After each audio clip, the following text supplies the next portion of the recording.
Stephanie Milky here, aka KetoMOM, or often called mom, sis, Steffi, daughter, wife, aunt, and friend. Just like many of you, I carry a lot of titles. My favorite title is mom. I should probably say wife, which takes a lot of my time. But let's be honest, if you want to do something and do it well, you will make the time for it. Commitment is hard because we find ourselves overcommitted, but when you practice prioritizing, you will find out what is actually important and what you can let go. With the KetoMOM podcast, you will learn together how to manage our time, commit to the most important things in life, and I will equip you with the tools you need to feel qualified each step of the way. My name is Stephanie Milky, and welcome to the KetoMOM Secrets podcast. Hey everybody, welcome to the KetoMOM page. My name is Stephanie, and I'm tuning in from Orlando, Florida. If you saw my stories, I'm in Orlando with my entire family. So my parents, my two sisters, my brother, all of the in-laws, and then 14 grandkids. We are staying here for a last summer family vacation. It's been so fun. A lot of you have actually asked where we're staying. So we're staying at something called the Treehouse Mansion. It is in Orlando. And so it's incredible. It's our last week of summer, and it's already super fun, and I'm hiding away in my bedroom so I can do a live with you. So as you're tuning in, where are you tuning in from? I wanted to give you a thought because I was reading this morning, actually a couple thoughts about vacation or just life in general, the power of consistency, I would say mindset, food, anything. Oftentimes, I would just say this: who feels like they live a busy life? Anybody? And I think people think busy is bad. I don't think busy is bad at all. I like to say, when people say, "Oh my goodness, Stephanie, I haven't seen you in a while," or "What have you been up to?" And I always say, I'm productively busy. I've been productively busy because we, not just I, my husband and I, our family has been really working on saying yes to the things that are important to our family and no to the things that they might not be important, but they might just not be a yes right now, right? So working on yes and no's, and we might be busy, but we're busy with the things that our family sees value in, that we want to focus on. Productive, right? And so first of all, I get questions all the time, especially when we're traveling, like, do you stay on track? What are you doing? Do you still read? Yes, and all of the yeses. I'm not going to say I'm ever perfectly strict keto, but what our family does is we do the best that we can. So simple things like drinking water and drinking my ketones and choosing bacon over donuts. There's just different things that you can do to choose better if you want to, right? I'm not saying that you have to. I'm not saying if you go on vacation that you can't splurge. It's your own choice. And as we travel and as we do different things, I still get up in the morning. I still read. I got up in the morning and was reading my Bible, and my dad was like, "Tell him, what's the lesson for today?" Right? And so I got up and I said, I get to go do my live. I have been distracted this morning, talking to my siblings and loving on the kids. Our daughter Eliza turned 11 today. Emery turned 13 yesterday. Our other daughter Amelia turns 15 in 10 days. So we've got birthdays all over the place. So I was reading this book this morning. I was having some good conversations, and I wanted to read a couple things to you to help you on your journey. Wherever you're at, just some things to think about.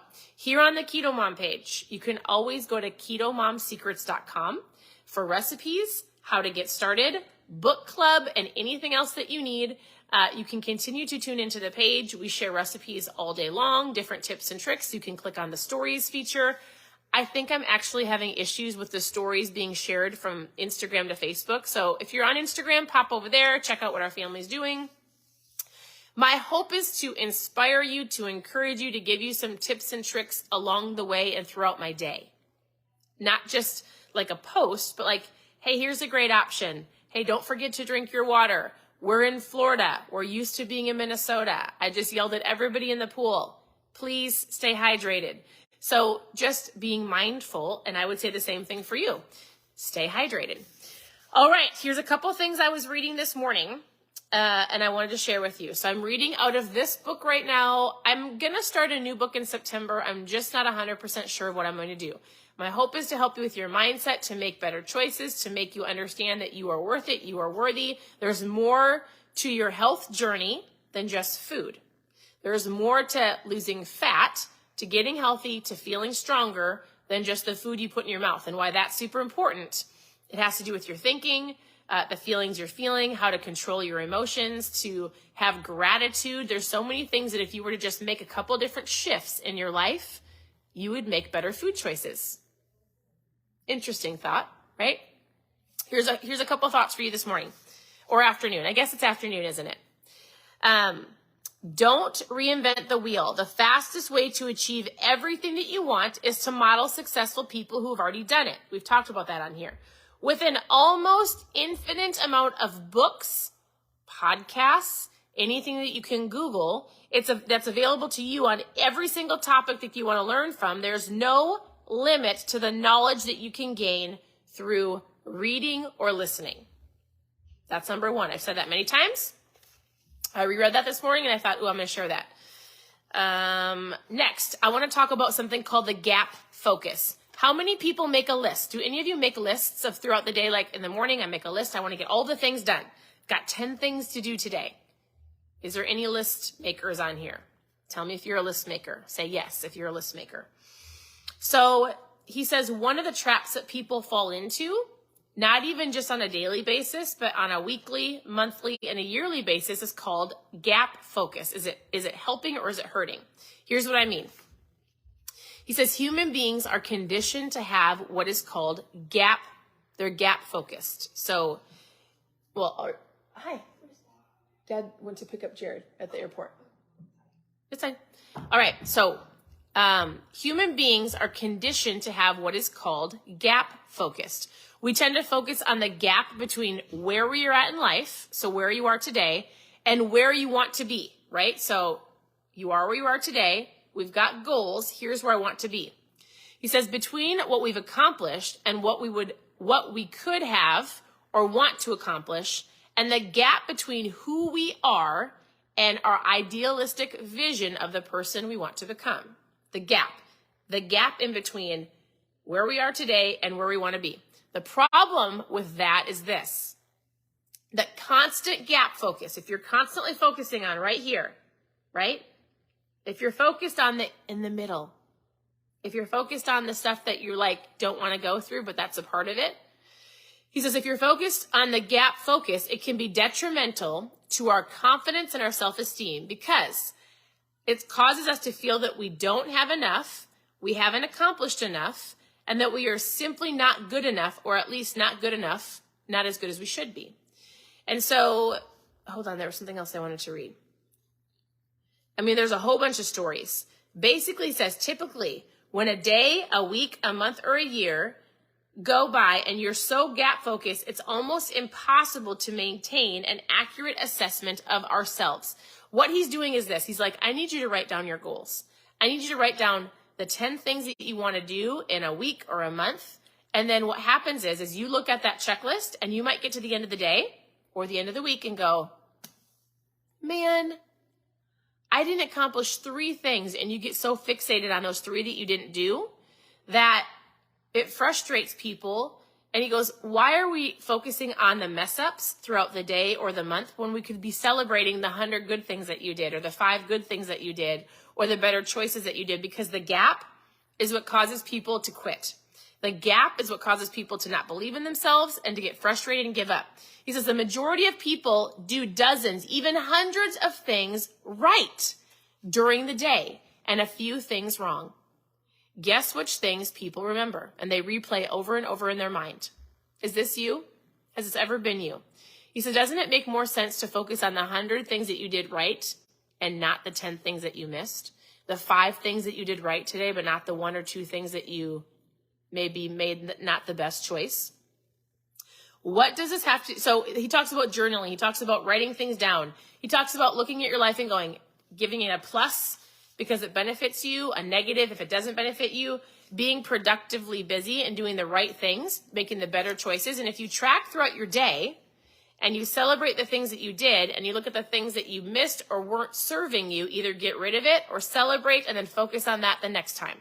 Don't be so gap focused that it causes you to go down the spiral of like, I'm not good enough. I can't do it. I missed these 2 things. I made this wrong choice. I say it often to people. I'll say, just because you messed up this morning, and whatever mess up means to you, just because like you made, let's say, not the best choice, or you went through the drive-through, or maybe you skipped the workout, or maybe you didn't write down in your gratitude journal this morning. Maybe you yelled at your kid. Like maybe whatever you did doesn't have to wreck the rest of your day. That one little thing in that gap between this morning and tonight doesn't have to wreck the rest of your day or the rest of your meals or your mindset, because you have to be able to go, look at all the things I did right, or I'm going to do the rest of the day how I want to do it. I'm going to take control. All right, here's the deal. If you have questions, you can ask questions below. It's harder for me to read them as I'm doing lives, but I'll come back and I'll send you a private message. You can always message me with questions. And there's one more thing I wanted to read to you.